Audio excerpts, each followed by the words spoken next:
ATM और white level ATM में क्या अंतर है। जब तक मैं टॉपिक खत्म ना करूं तब तक कोई भी कंफ्यूजन वाला क्वेश्चन मत पूछिएगा। जब तक टॉपिक खत्म होगा संभवतः 70% कंफ्यूजन के आंसर आपको मिल जाएंगे। जब टॉपिक खत्म करूंगा उसके बाद जितने भी क्वेश्चन आपके पास जुड़े हुए हैं तमाम क्वेश्चन आप मेरे से पूछ सकते हैं। लेफ्ट हैंड साइड हम क्या लिखेंगे, तो हम लिखेंगे WLA, full form itself is very very important. Left hand side हम क्या लिखेंगे, BLA, ब्राउन लेवल एटीएम। माइक जिनका ऑन है ऑफ कीजिए, माइक ऑफ करो। लेफ्ट हैंड साइड लिखिए WLA, राइट हैंड साइड लिखिए BLA। फुल फॉर्म जरूर लिखें। ये है व्हाइट और ये क्या है, तो ब्लैक है ना, ब्राउन लेवल एटीएम। Very good. तो BLA एंड WLA। देखिए अभी सुने क्या बोल रहा हूं। जितने भी कार्ड आपके पर्स में है, आपके साथ हैं, अगर वो कार्ड आपने बैंक में अकाउंट खोले हैं और बैंक वाले ने आपको दिया है, फिर से बोल रहा हूं, कोई भी कार्ड जो आपके पास इशूड है, बैंक के द्वारा इशूड है, चाहे वो बैंक एक government bank, nationalised bank, public sector bank, private bank, foreign bank, RRB, cooperative bank, इन तमाम बैंकों के द्वारा दिया हुआ कार्ड जिस नाम से हम जानते हैं वो नाम है ब्राउन लेवल एटीएम। यहां पे हम क्या लिखेंगे, इशूड बाय, कौन इशू करेगा, इशूड बाय बैंक। कोई भी बैंक हो, एग्जांपल मैंने दे दिया, जितने भी बैंक भारत में है, किसी भी कैटेगरी, किसी भी सेगमेंटेशन के बैंक होंगे वो आपको ब्राउन लेवल एटीएम देंगे। लेकिन फिर ये व्हाइट लेवल एटीएम क्या है, तो ये व्हाइट लेवल एटीएम वो ऑर्गेनाइजेशन इशू कर सकती है जो बैंक है लेकिन बैंक नहीं है।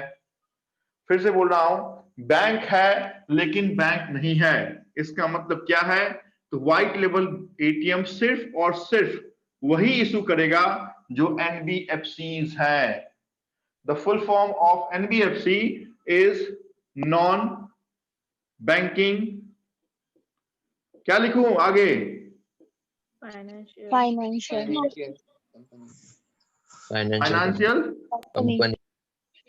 Company, corporation, committee, council. Non banking finance company ही होगा, सिर्फ और सिर्फ कंपनी, क्योंकि कंपनीज एक्ट के अंदर हम NBFC को एस्टैब्लिश करते हैं। तो NBFC जो एटीएम आपको देगी वो व्हाइट लेवल एटीएम होगा, बैंक जो आपको एटीएम देगी वो ब्राउन लेवल एटीएम होगा। दूसरी बात, ब्राउन लेवल एटीएम खोलने का अधिकार की बैंक को है, तो बैंक खुद ही शायद वॉइस कौन से जगह पे वॉइस ब्रेक हो रहा है सर। तो एटीएम की जो परमिशन है वो RBI से तो जाती है, but RBI involve, hello voice break हो रहा है।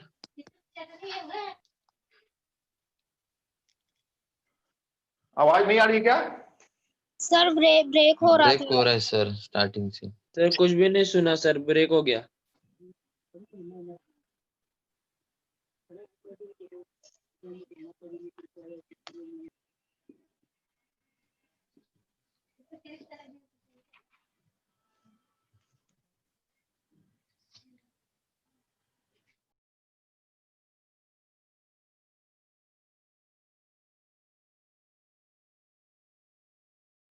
नहीं आ रही सर, वॉइस ही नहीं सुन रहा।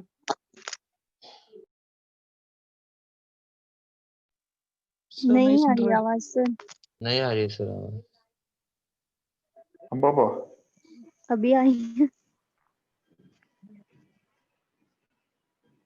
बोर्ड आ रहा है, अभी आ रहा है, अभी आ रहा है, अभी आ आवाज आ रही है ना अभी, हाँ अभी आ रहा है। चलो ठीक।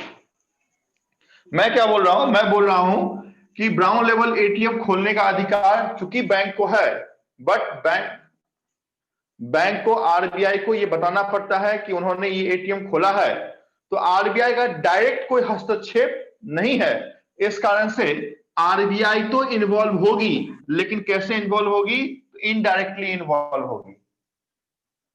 ब्राउन लेवल एटीएम में क्या होता है, तो यहां पे होता है कि RBI जो है वो डायरेक्टली इन्वॉल्व होती है, आरबीआई इन्वॉल्व डायरेक्टली।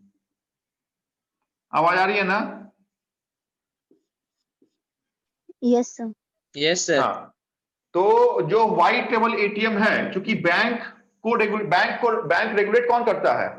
देखिए, बैंक एंड एनबीएफसीज दोनों को लाइसेंस आरबीआई ही देती है, दोनों मनी मार्केट का पार्ट है, बिना लाइसेंस के दोनों काम नहीं कर सकते हैं।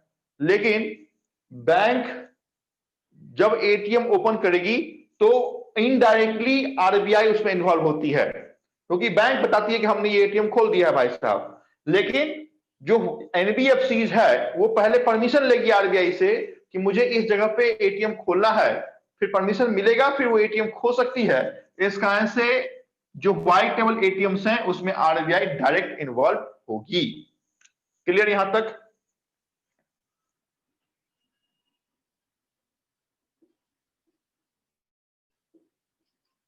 Yes sir. No logo of bank slash NBFCs.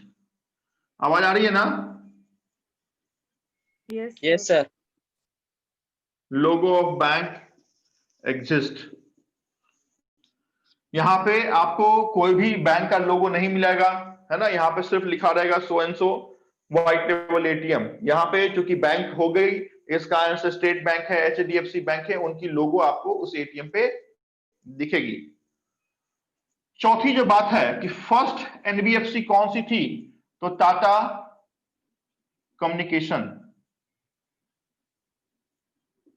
Tata communication was the first NBFC introduced first WLA in 2014 HSBC 1987। सिर्फ ये चार बातें आपको व्हाइट टेबल और ब्राउन लेवल में याद करनी है। पहली बात यह है, ब्राउन लेवल को नहीं भी याद कीजिएगा काम चल जाएगा, but white level is very very important.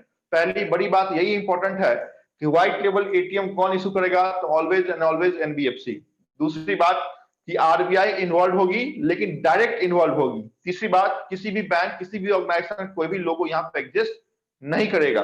और चौथी बात, पहली वो कौन सी एनबीएफसी थी जिसने इंडिया में पहले WLO को एस्टैब्लिश किया, तो उसका नाम था टाटा कम्युनिकेशन, जिसने इंडिया में पहली WLA मशीन को एस्टैब्लिश किया इन द ईयर 2014। और भारत में पहली बार जिस बैंक ने आपके एटीएम मशीन को एस्टैब्लिश किया उसका नाम था HSBC बैंक, फॉरेन बैंक है ये, और वो ईयर था 1987। इतनी बात आप लिखें। आवाज आ रही है ना? थोड़ा सा कनेक्टिविटी का इशू चल रहा है मुझे लग रहा है। आ रही है सर। ठीक है, इतनी बात लिखो। व्हाइट लेवल और ब्राउन लेवल में अंतर, difference between white level and brown लेवल एटीएम।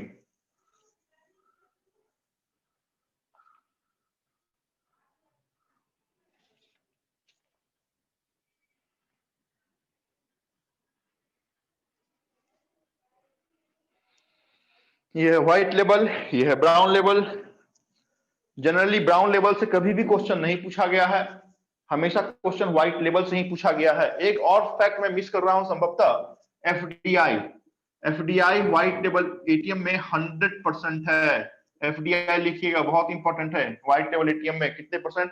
100%। सबसे नीचे लिखा है, संभवतः देखने में आपको थोड़ा सा प्रॉब्लम आएगा, but please pen down fifth difference, FDI 100% in WLA, whereas private bank 74% and government bank 26%. This figure is very very important. FDI की लिमिट प्राइवेट बैंक में 26% है, 74% है, गवर्नमेंट बैंक में 26% है, बट जो WLA होगी उसमें 100% FDI अलॉटमेंट है। पूरा का पूरा पैसा बाहर के देश से आ सकता है। एक बार हो जाए तो मेरे को बताएं। एनबीएफसी का फुल फॉर्म जरूर लिखिएगा, non banking financial company. Non banking finance company भी हम इसे बोलते हैं, बैंक से अलग है। आज एक बैंक आपको खोलना है तो मिनिमम जो पेड अप कैपिटल चाहिए वो 500 करोड़ चाहिए, लेकिन एनबीएफसी खोलना है तो मिनिमम पेड अप कैपिटल सिर्फ 2 करोड़ रुपए आपको चाहिए। ये सारी बात मैं बैंक और एनबीएफसी का डिफरेंस जब बताऊंगा तो वहां पे बताऊंगा ही, लेकिन फिर भी एक बार ओवरलुक आपको दिए चलता हूं क्योंकि ये सामने आया है। तो इन चीजों का आप जानिए। WLA का फुल फॉर्म बहुत इंपॉर्टेंट है, व्हाइट टेबल एटीएम। एनबीएफसी देखिए कोई भी लोगो बैंक का नहीं होगा, आरबीआई डायरेक्टली इन्वॉल्व होगी। 2014 में टाटा कम्युनिकेशन पहली वो एनबीएफसी थी जिसने पहला WLA इंट्रोड्यूस किया था। और आज के डेट में इस WLA को अगर स्टैब्लिश करना है तो पूरा का 100 रुपया हम बाहर के देश से मंगवा सकते हैं, दैट इज कॉल्ड FDI। लेकिन अगर प्राइवेट सेक्टर, प्राइवेट बैंक की बात आएगी तो सिर्फ 74 रुपया मंगा सकते हैं, और गवर्नमेंट बैंक में ये जो अलॉटमेंट है ये सिर्फ और सिर्फ 26 रुपीज है। सर लास्ट वाला पॉइंट क्या है? किधर, इधर या इधर, लेफ्ट या राइट? राइट। हाँ, इधर लिखा है, इधर मैंने 5वां फैक्ट लिखा है FDI 100%, और इधर लिखा है FDI in private bank 74% and in government bank 26%। Hello sir. Sir fourth वाला पॉइंट बोलिए। क्या लिखा है? Tata communication. Tata Communication was the first NBFC introduced first WLA in 2014. क्या लिखा हमने? Tata Communication was the first NBFC introduced first WLA in 2014. And the fifth fact is FDI in WLA is 100%, whereas जो other comparative part है उसमें लिखा है FDI in private bank 74%, FDI in government bank 26%. And आपके ATM की शुरुआत जिस bank ने आपके इंडिया में की थी वो एक फॉरेन बैंक थी। जैसे टाटा कम्युनिकेशन एनबीएफसी थी WLA को देने वाली, वैसे HSBC बैंक 1987 में पहली वो बैंक थी जिसने एटीएम कार्ड की शुरुआत की थी।